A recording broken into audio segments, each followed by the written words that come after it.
02800-7070 가입자명이 바뀐 날 부속실 번호만 똑같이 바뀌었다. 이런 MBC 단독 보도가 나왔습니다. 이게 무슨 말이야? 800-7070 가입도 변경도 부속실 전화와 유사했다. 자, 문제 7월 31일이죠. 800-7070으로 전화가 갔던, 그리고 국방부 장관이 마음을 바꾸고 행동으로 옮긴 날. 아주 중요한 날인데 800-7070 그래서 도대체 누가 한 거냐?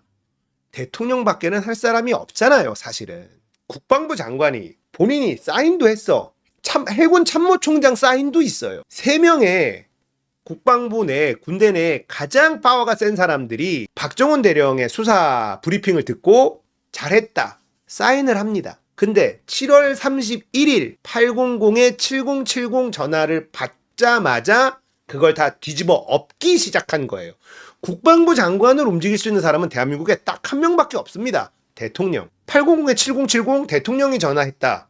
이거밖에는 없는데 지금 문제가 되는 건 뭐냐? 김건희가 한 거 아니야? 이게 지금 더 큰 문제로 커지고 있는 중이죠. 자, 이종섭이 이 전화를 받아요. 7월 31일에.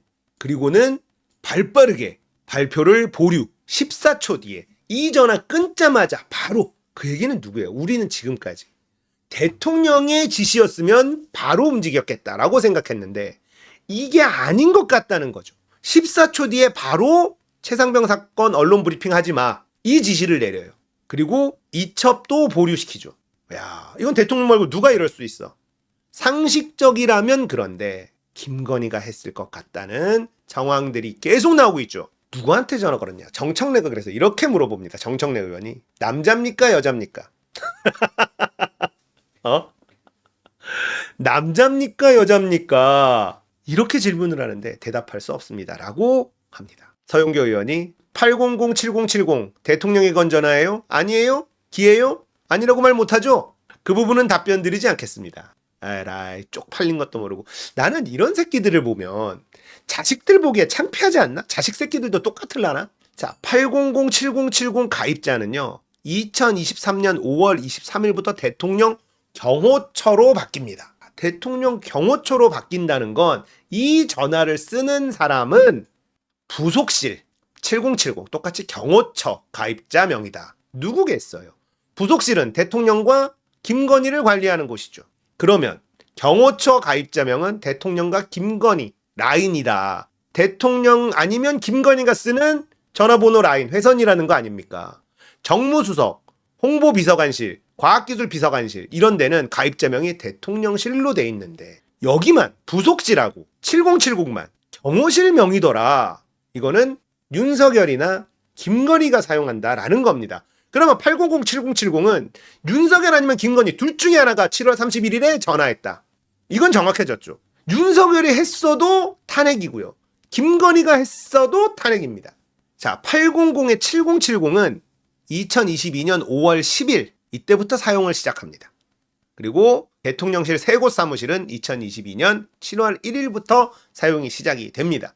그러니까 경호처 가입자로 특별 관리되는 라인이 저 7070이에요. 1000. 7070이라고 번호를 붙인 사람이 누굴까? 7070으로 해달라고 한 사람이 누굴까? 이상하죠. 김건희가 번호를 이 번호로 해와라 라고 이야기한 건 아닐까? 의심해 볼 수 있죠. 하필이면 왜 7070이야? 1000?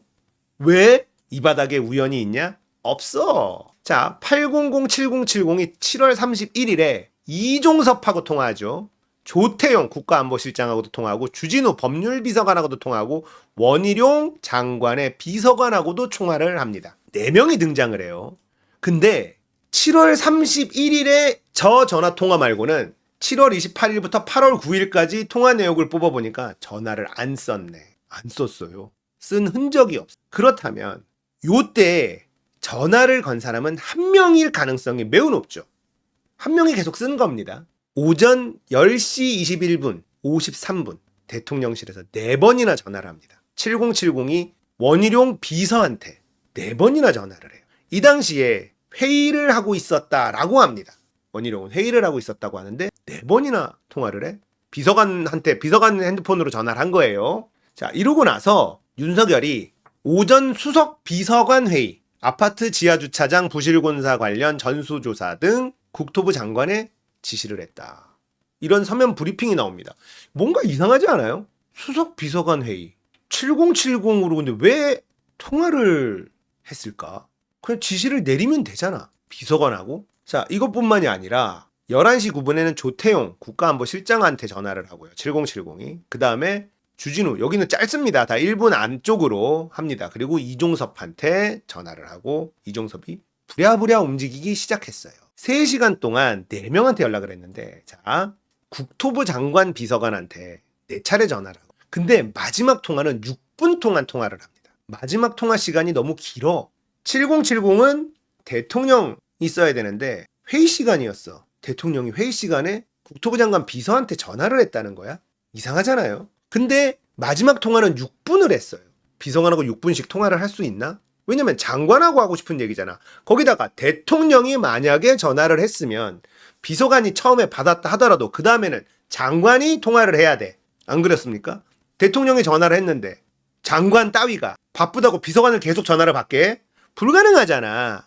그러면 그 다음에는 원희룡이 받았을 건데 왜 원희룡한테 직접 전화를 하지 않고 비서관과 계속 통화했냐. 그리고 대통령이 7070은 대통령이 썼을 가능성이 높은데 다른 사람은 지금 안 썼어. 안 나와. 그러면 대통령이 비서관하고 6분씩이나 통화를 해?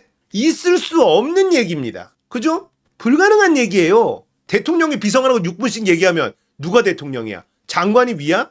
아니잖아. 결국은 비서관 전화로 원희룡이 통화했다라고 의심해볼 만한, 충분히 의심해볼 만한 그런 정황인 거예요. 근데 회의 중에 굳이 일반 전화로 이런 전화를 한다고? 조태용 안보실장도 아니 회의 중이야. 주진우도 회의 중이라고 이때 시간이 이상하잖아요. 그래서 이거는 윤석열은 회의를 하고 있고 김건희가 한 거 아니냐 이런 추론이 가능한 겁니다. 자, 여러분 제가 이 당시에 이거 김건희가 한 거다라고 주장한 적이 있어요. 윤석열이 체리따봉을 보낸다? 남자들은 안 보냅니다. 이모티콘 안 써요. 특히 나이 있는 사람들은 이모티콘 안 씁니다. 거기다가 대통령까지 됐는데 검사가 텔레그램에 이모티콘을 보내? 체리따봉을 보내? 근데 보면 윤석열, 대통령 윤석열이라고 돼 있잖아요. 자, 대통령 개인 휴대전화로 이종섭과 통화한 사실이 드러났죠. 대통령 개인 휴대전화를 자주 쓰는 사람이 있는데 쓸 수 있는 사람은 김건희밖에 없지 않습니까? 제가 이거 할 때 이거 김건희가 관리하는 거 아니냐 이런 얘기를 했어요. 누가 체리따봉을 보내요? 누가? 아니 검찰총장까지 한 사람이 체리따봉을 보내나? 안 보내. 남자들은 나만 해도 이모티콘을 안 보내요. 근데 그 옛날 사람이 검찰총장까지 하고 검사 출신들이 이모티콘을 막 보내? 체리따봉 잘했다 이러고 한다고? 안 해. 너무 부자연스러웠어. 그래서 이거 김건희가 한 거 아니냐라고 얘기를 했었는데 이제는 아구가 맞아 떨어지잖아. 7070도 김건희가 한 것 같아 보이죠? 거기다가 윤석열 개인 휴대폰으로 이종섭한테 전화를 한 게 딱 걸렸잖아요. 근데 이때 동선이 뭔가 좀 씹히는 구간이 있거든. 그러면 이것도 윤석열의 개인 휴대폰도 김건희가 쓴 거 아니냐. 그러니까 김건희는 계속 숨어 있습니다. 자기 휴대전화로 누구에게도 전화하지 않아. 대통령 개인 휴대전화나 대통령실 7070 번호나 이런 걸로 지시를 다 내리는 거 아니냐라는 겁니다. 국정농단을 그렇게 하고 있었다라고 한다면 모든 일이 아구가 다 맞아 들어가요. 그게 맞아 들어가는 거예요. 체리따봉도 김건희가 보냈다면 자연스럽잖아요. 7070도 김건희가 전화했다면 자연스러워. 윤석열이 했다 그러면 뭔가 아구가 안 맞는 삐걱거리는 곳이 자꾸 등장을 합니다. 모든 정황이 김건희를 향하고 있어요. 꼭꼭 숨어라. 머리카락까진 지금 보인다잉. 이제 머리카락 잡아서 머리끄댕이 잡고 끌어내서 김건희인 거 확인만 하면 돼. 그러면 이 정권 바로 무너집니다. 억지로 막고 있는데요. 하나만 막으면 되는 게 아니에요. 김건희가 싸질러 놓은 똥이 너무 많아서 동시다발적으로 정보가 막 터집니다. 이상한 정보들이. 왜 그러겠어요? 레임덕이라서 그럽니다. 하나만 막는 것도 힘겨운데 여러 개가 동시에 계속 나오면 다 못 막아요. 조만간에 큰 건 하나 옵니다. 지금 최상병 건도 또 다른 제보자가 등장을 했어요. 여러분들 이종호랑 송 씨랑 김기한 사령관 같이 찍은 사진 있잖아요. 그걸 김규현 변호사가 찍어준 거래요. 근데 김규현 변호사는 그 사실을 어디하고도 공유하지 않았대. 저게 어디로 들어갔을까? 또 다른 제보자가 있다는 겁니다. 김규현 변호사가 말하길 제2의 제보자가 있다. 그 제2의 제보자가 무슨 정보를 어디까지 제보했는지 아무도 몰라요. 못 막는다. 이런 와중에 도이치모터스 산업은행 연루설까지 지금 튀어나오고요.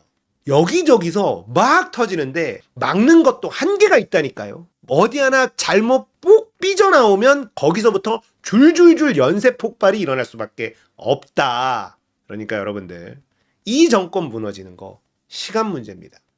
자, 우리가 해야 되는 게 뭐냐? 기운 내는 거예요. 우리가 지금 너무 지쳐 있습니다. 이 말도 안 되는 정말 창피하고 무도한 이 정권에 너무 지쳐 있어요. 지치지 말아야 됩니다. 지치지 않으면 이 정권 반드시 무너뜨릴 수가 있습니다. 이제 남은 건 뭐다? 우리의 역할만 남은 거라고 봅니다. 어떤 일정 계기를 시점으로요. 이번 장마와 무더위가 좀 수그러들면 그때부터는 거리의 사람들이 다 뛰어나가기 시작할 거라고 저는 예측합니다. 힘내시고요. 지치지 마시고 무뎌지지 마세요. 그러면 우린 이 정권 반드시 올해 안에 무너뜨릴 수가 있다.